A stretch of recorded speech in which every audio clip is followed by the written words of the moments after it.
ప్రత్యేక హోదా ఇస్తే లాభం ఏంటి? అది చంద్రబాబు నాయుడు గౌరవాన్ని పెంచుతుందా? రేపు ప్రత్యర్థులు విమర్శకులు వ్యాఖ్యానించరా? సో ఆంధ్రప్రదేశ్కి అయితే ప్రత్యేక హోదా రాలేదు, కానీ చంద్రబాబు నాయుడుకు కూడా మాత్రం ప్రత్యేక హోదా ఇచ్చారు. సో ఎందుకు ఇచ్చారు అది కూడా మన అందరికీ తెలుసు. వాళ్ళ పరిస్థితి ఉంది కనుక ఇచ్చారు. లేకపోతే నితిన్ గడ్కరీని పట్టించుకొని మోడీ చంద్రబాబు నాయుడు పట్టించుకునేవాడా? అనుమానమే లేదు కదా. అద్వానీనే పక్కకు పెట్టిన మోడీ చంద్రబాబు నాయుడు దగ్గరికి తీసేవాడా? సో అవసరాలు దగ్గర ఆ రకంగా చేయిస్తున్నాయి. సో మోడీ అవసరాలతోనైతే చంద్రబాబు నాయుడు కన్వీనర్గా ఉండమంటున్నాడు. అదే అవకాశంగా తీసుకొని నాకు సంతోషం, నేను ఎన్డీఏ కన్వీనర్గా ఉంటాను, కానీ నాకు నా రాష్ట్రానికి ప్రత్యేక హోదా కావాలి. విశాఖ స్టీల్ ప్లాంట్ ప్రైవేటీకరణ ఆగాలి. దివ్యమైన రాజధాని ఆంధ్రప్రదేశ్కు 10 ఏళ్ళుగా రాజధాని లేదు. అమరావతి నిర్మాణానికి కేంద్రము పూర్తిగా సహకరించాలి. ఎందుకంటే పార్లమెంటు చట్టం ద్వారా రాష్ట్రం ఏర్పడింది.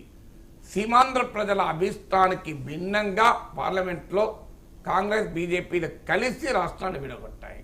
హైదరాబాద్ లాంటి ఒక ఆదాయం కలిగిన నగరం ఆంధ్రప్రదేశ్కు లేకుండా పోయింది.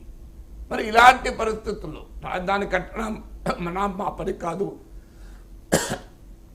రాజధాని కట్టడం మా పని కాదు, మేము 1000 కోట్లు ఇస్తాం, 1500 కోట్లు ఇచ్చాం, మీరు బిల్డింగ్లు కట్టుకోండి అని కేంద్రం చేతులు దులపడానికి వీల్లేదు.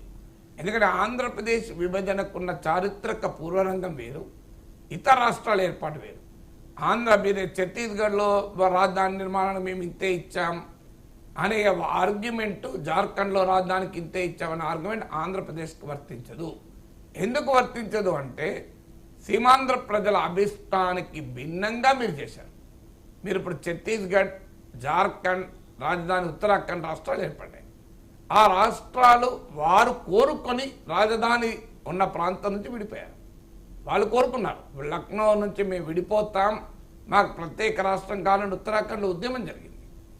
మీకు జార్ఖండ్, ఛత్తీస్గఢ్లో కూడా అక్కడ ప్రజలు కోరుకున్నారు రాజధాని విడిపోవటానికి, కానీ సీమాంధ్ర ప్రజలు కోరుకోలేదు మన రాజధాని నుంచి విడిపోవటానికి.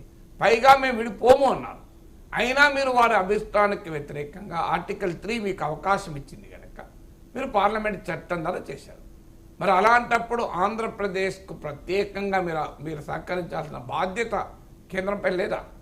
అందువల్ల ఇవాళ అమరావతి అనే బ్రాండ్తో, పేటెంట్తో చంద్రబాబు నాయుడు రాజకీయాల్లో మళ్ళీ ఎదిగాడు. అందువల్ల ఇవాళ చంద్రబాబు నాయుడు విజయవంతం కావటానికి కేంద్రం సహకరించాలి. అమరావతిలో చంద్రబాబు నాయుడు అడగాలి, మీరు ప్రత్యేక హోదా ఇవ్వండి, మీరు విశాఖ స్టీల్ ప్లాంట్ ప్రైవేటీకరణ ఆపండి, తక్షణం ప్రకటించండి స్టీల్ ప్లాంట్. ఎందుకంటే పవన్ కళ్యాణ్ స్టీల్ ప్లాంట్ కార్మికుల పోరాటంలో పాల్గొన్నాడు, ఆయన ప్రత్యక్షంగా పాల్గొన్నాడు. అలాగే మీరు జగన్మోహన్ రెడ్డి ప్రభుత్వాన్ని తప్పుపట్టారు. విశాఖ స్టీల్ ప్లాంట్ ప్రైవేటీకరణ పైన చేయగలిగిన పని జగన్మోహన్ రెడ్డి చేయడం లేదు. 22 ఎంపీలు ఇచ్చినా కూడా ప్రత్యేక హోదా గురించి మాట్లాడలేదు. ఇవన్నీ విమర్శించారు. కానీ ఇప్పుడు మీకు 21 ఎంపీలు ఇచ్చారు.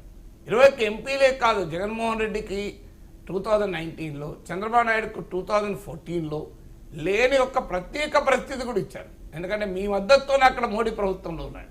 ఈ అవకాశం గతంలో ఎప్పుడూ లేదు. అందువల్ల ఇలా పోలవరం నిర్వాసితులకు మేము డబ్బులు ఇవ్వము, పోలవరం పెరిగిన ఎస్టిమేట్లో డబ్బులు ఇవ్వము అనే ప్రశ్నే ఉండకూడదు. మీరు పోలవరం జాతీయ ప్రాజెక్ట్ మీరు కంప్లీట్ చేయండి, కడపలో స్టీల్ ప్లాంట్ పెట్టండి, పెట్రోకెమికల్ కాంప్లెక్స్ కాకినాడలో పెట్టండి, విశాఖ రైల్వే జోన్ ఆదాయంతో కూడిన రైల్వే జోన్ ఆదాయాన్ని పెట్టండి.